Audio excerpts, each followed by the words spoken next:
Hello everybody, this is Intrepid83 and welcome back to Let's Play Mass Effect. Alright, this episode, we're going to be taking a look at the rest of the Presidium, see what else this place has to offer.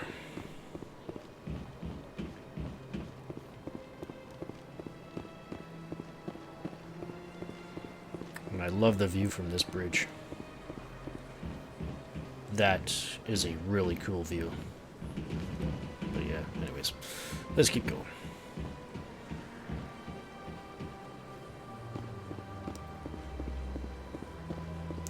And what do we have down here? I've had my office rearranged 5 times now. 5 times? Why? What do they want? Welcome, I am Naylina. I don't recognize you as one of our expected clients today. Would you like me to see when the consort will be able to meet with you? Can't I just go in? I'm afraid not. Yeah, you must understand there are many who seek the consort services.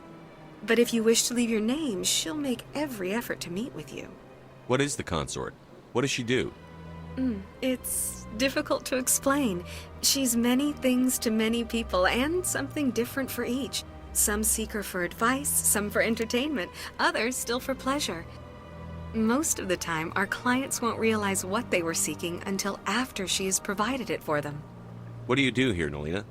I'm one of the consort's acolytes. Many of the people here today will not see the consort, but they expect to be attended to just the same. It's our job to ensure that they leave contented. What exactly do you attend to? Well, each acolyte has her unique abilities. Some soothe with song, others with conversation. As much as possible, we seek to match the needs of our clients to the skills of our acolytes. My specialty is touch. My fingertips can find every tension point in your body and relieve it. Nah, I'm doing alright. I think I'm done here. Oh, well, I hope you'll return again in the future. We always enjoy seeing new clients. Naylina, Yes, Shaira? send the commander up to see me. I wish to speak with him. Yes, of course, mistress.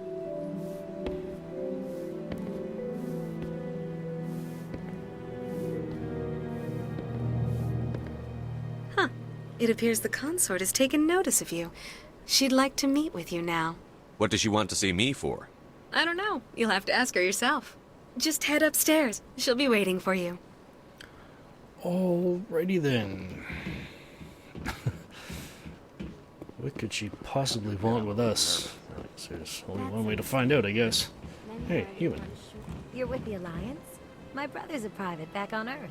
Ah, cool. Anyways. Alright. Alright, I guess we better find out why she wants to see us.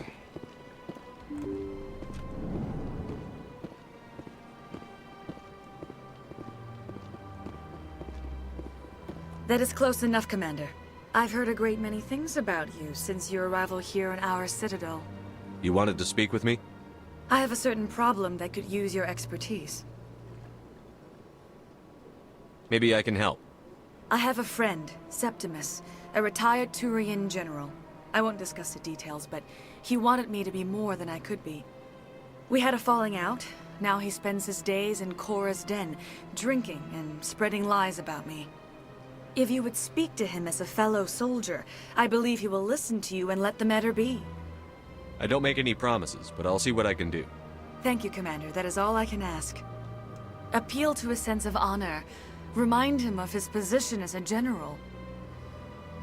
If you can convince him to stop spreading lies about me, I would be very grateful. Now I must ask you to take your leave. I have many clients waiting to see me. Alrighty then. So, it just sounds like she's got a little bit of a PR issue. Alright, so he's supposed to be down in Cora's den, eh? Alright, well, I wonder if Naylina can shed some more light on what kind of a man the general is. Few are ever asked to aid Shaira. It's quite an honor. What do you know about the general? He's been seeing the consort for longer than I can remember. Then one day, he stormed out of here furious. He hasn't been back since.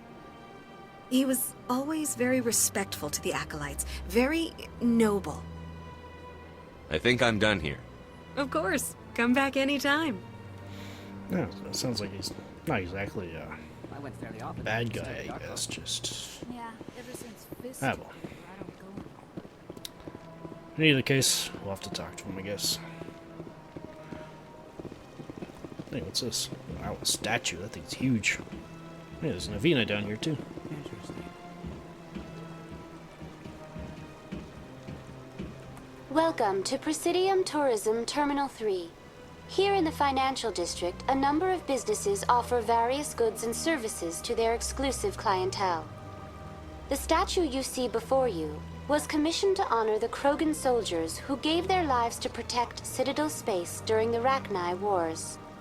In the aftermath of the Krogan rebellions, several embassies petitioned to have the statue removed. However, this motion was eventually quashed by the Council.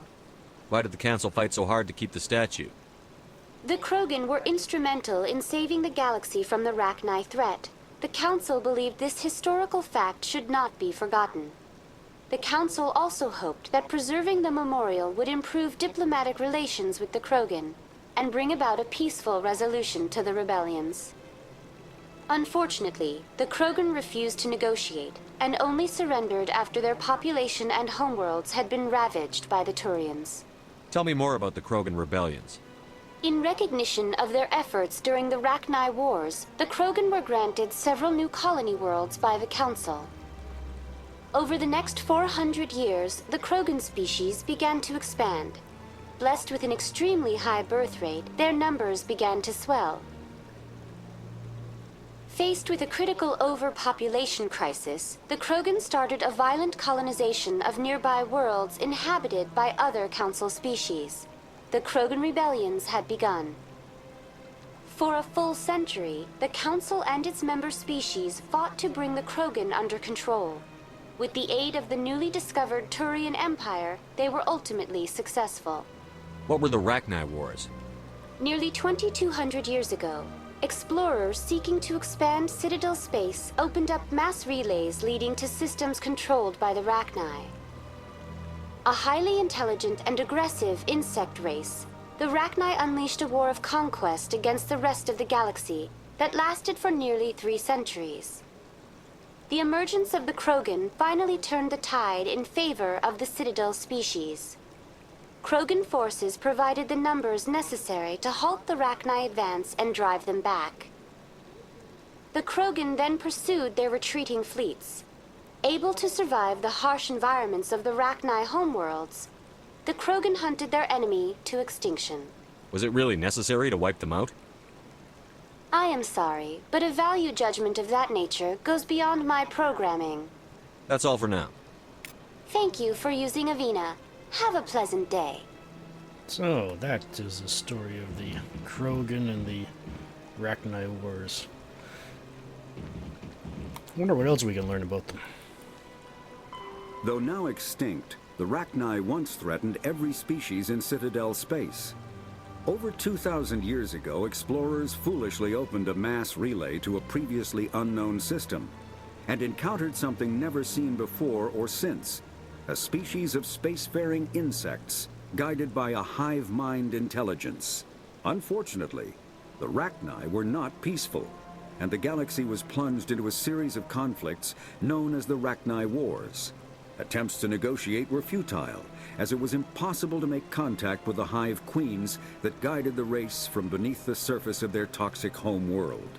The emergence of the Krogan ended the Rachni Wars. Bred to survive the harshest environments, the Krogan were able to strike at the queens in their lairs and reclaim conquered Council worlds. But when Krogan fleets pressed them back to their homeworld, the Rachni refused to surrender, and the Krogan eradicated them from the galaxy. Wow, they actually kind of sound a bit like the Formics from Ender's Game. But anyways, let's find out more about the Krogan then. The Elcor, the Krogan, evolved in a hostile and vicious environment. Until the invention of gunpowder weapons, eaten by predators was still the #1 cause of Krogan fatalities. Afterwards, it was death by gunshot. When the Solarians discovered them, the Krogan were a brutal, primitive species, struggling to survive a self-inflicted nuclear winter. The Solarians culturally uplifted them, teaching them to use and build modern technology, so they could serve as soldiers in the Rachni War. Liberated from the harsh conditions of their homeworld, the quick-breeding Krogan experienced an unprecedented population explosion. They began to colonize nearby worlds. Even though these worlds were already inhabited, the Krogan rebellions lasted nearly a century, only ending when the Turians unleashed the Genophage, a Solarian-developed bioweapon that crushed all Krogan resistance. The Genophage makes only 1 in 1,000 pregnancies viable, and today the Krogan are a slowly dying breed. Understandably, the Krogan harbor a grudge against all other species, especially the Turians. So the Solarians are the ones that, sped up their evolution, so to speak. And they ended up having to be the ones to, dare I say, rectify the situation. I'm not so sure that they did the right way, but then again, who am I to judge? We weren't around when it happened, so. And in here is the Emporium. Let's talk to the shopkeeper. Ah, human. This one is greatly pleased to see you here in my decadent Emporium. Who are you? This one's face name is Delaninder, though many in this place simply refer to it as Delan. Please take time to examine the fine goods it has for purchase, all of great worth. What exactly do you sell? Only the finest and most luxurious items that credits can buy. This one is able to procure almost any item the human would desire, for a price, naturally. And yeah, you can actually get a primary codex entry for the Hanar by choosing your speech, but personally, I just find it a little rude to ask somebody, why do you talk the way you do, kind of thing. So anyway, let's see what he's got. I'd like to see these rare and wonderful items. Oh, this one is pleased to do so, human. You will not be disappointed. And yes, we got non-human upgrades and standard. Let's take a look at the upgrades and then maybe take a look at the standard items as well. Ooh, got some nice stuff here, but so far, like we have been so far, can't really afford it. So yeah, I guess it's actually. Commander, it is good to see you again. Would you care to see some of its fantastic items today? Show me your items. Oh, this one is pleased to do so, human. Yeah, I guess this is technically the first shop I've actually shown you guys on the Citadel, so yeah, this is one of them, and there's actually a few of them, so we'll eventually be getting to all of them, so, and I will be making at least one purchase, so. Alright, so yeah, here we go, we got the first license that I've shown you, the Citadel Foundation license. Like I said, there's really only, in my opinion, only 2 worth buying, and that is not one of them, unfortunately, so yeah, we've got a bunch of stuff there, some Omni tools here, but yeah, can't afford them yet, so there we go. Hey, what's back here?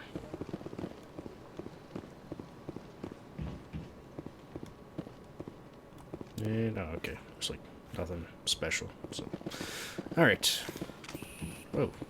What was that all about? Shepard? Anyways. Put your gun away. Anyways. Let's take a look at the Presidium from... Spectre? What the... Hello, Spectre. I have a business proposition for you. How did you know I'm a Spectre? Word travels. Your name comes up in certain circles. I'm acquainted with a pair of powerful crime bosses. They're hiding on remote worlds, and I have the coordinates. You could do the galaxy a favor. What crimes did these men commit? They're red sand dealers who make victims of their customers. Those who can no longer pay are sold to Batarians as slaves. They're loathsome, hurting innocent people. They must be ended. And what do you get out of this? We share interests in certain cooperative ventures, but their business practices have forced me to terminate our relationship. Once they are dead, I will manage our organization in a more tasteful manner. I eliminate them, and then you take over and try to eliminate me. How stupid do I look? While I appreciate your estimation of my bravado, I have no intention of attempting to murder you. You are the first human Spectre, and you are doing important work for humanity. I have no interest in red sand or slavery. Anyone who does deserves to die. Our needs are aligned. If they're as bad as you say they are, they need to be dealt with. Excellent. Here are the coordinates. When these men are dead, I will wait for you at the third set of coordinates. Goodbye, Commander. It's been a pleasure to meet you. I wish I could say the same, but anyways. Alright, the part that I personally have been waiting quite a while for. My favorite character in the entire Citadel, Barlavon. I'm probably going to be going through most, if not all, of the conversation here, just because, like I said, he's my favorite character on the Presidium, or on the Presidium and the Citadel, even, and, well, I'll explain why after we're done. What's this? One of the Earth Clan. Ah, a very famous one, yes? You are the one called Shepard. It is a great honor to welcome the heroes of the Blitz. You've got me at a disadvantage here. Forgive me, Earth Clan. My name is Barlavon. My job makes it necessary for me to keep informed. I am a financial advisor to many important clients here on the Citadel. When someone as important as yourself arrives on the station, I take notice. I've heard you work for the Shadow Broker. Do you have any information about Saren? You're very blunt, Shepard, and you're right. But Rex has already told you far more than I know about this. I am sorry, but I have nothing else to offer.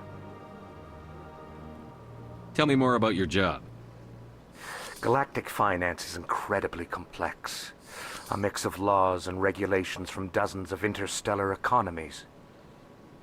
I'm an expert in how all these economies interact. For a fee, I share my expertise. I also offer premium services for those clients who need someone to conduct business without drawing unwanted attention. Discreet and efficient. That's my motto. Sounds pretty shady. Everything I do falls completely within the bounds of interstellar commerce law. Even so, many of my clients would prefer their transactions remain undisclosed. For example, suppose a Hanar ambassador was petitioning the council to reduce tariffs on Hanar goods. How would it look if he had money invested in a Hanar exporting company? Even if his true motives were to help his people, he would be accused of advancing the petition for his own personal gain. I can keep his personal finances private. What's it like living here on the Citadel? The station is without a doubt the greatest wonder in the galaxy. It is a technological marvel, but its true splendor goes much deeper than the hull and engines. From the Presidium to the wards, the entire station is a testament to the success of the Council. All the species of Citadel spaced together in a single, strong community. What makes the Presidium so special? It is the political center of Citadel space. 80% of all intelligent species in the known galaxy acknowledge the Council's authority on interstellar matters. But only the most powerful and influential species have embassies here on the Presidium. This level of the station is reserved for the elite, Shepard. People like us. What are the wards like? The cultural heart of the galaxy. They pulse with the lifeblood of millions of citizens from dozens of different species. You never know what you'll find down in the wards, Commander. It's always full of surprises. Fortunately, most of them are pleasant. Tell me more about the Shadow Broker. Most people think I deal in finances, but my real currency is knowledge.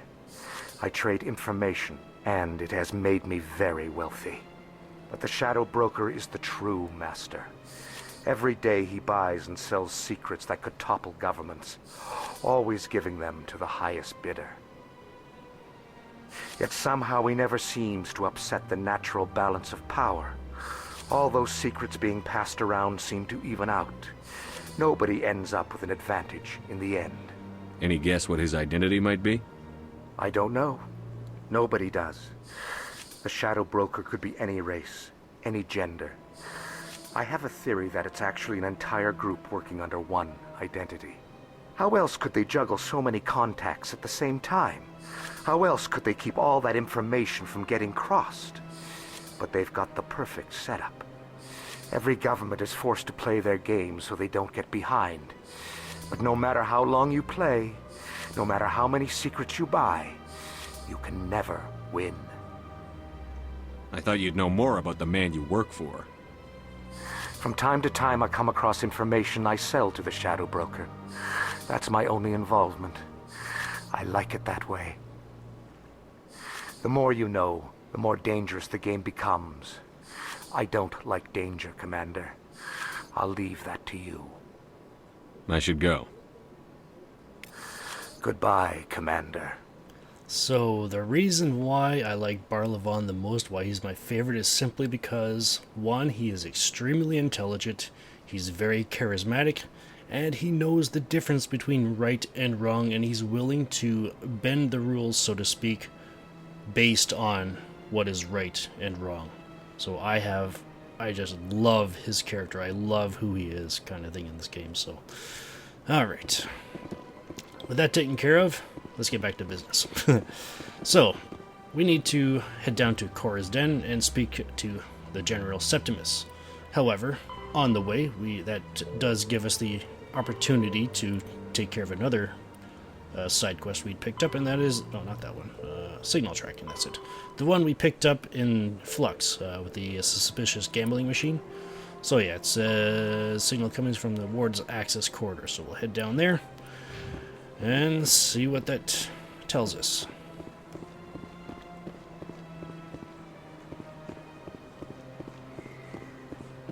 Yeah, we go from last episode where you just meet a couple of Volus who aren't necessarily the most friendly or have the best set of morals, so to speak, to meeting someone like Barlavon. But anyways.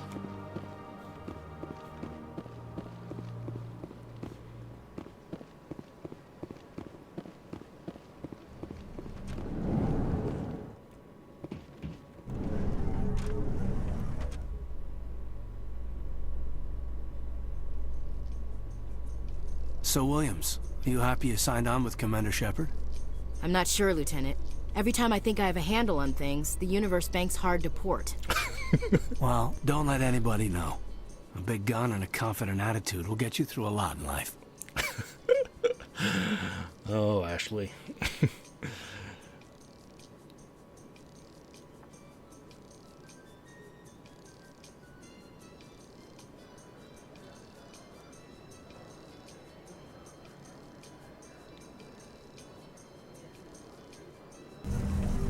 Alright, so we're looking for the source of the signal, which is around here, and looks like we do have an action icon over this. Let's take a look.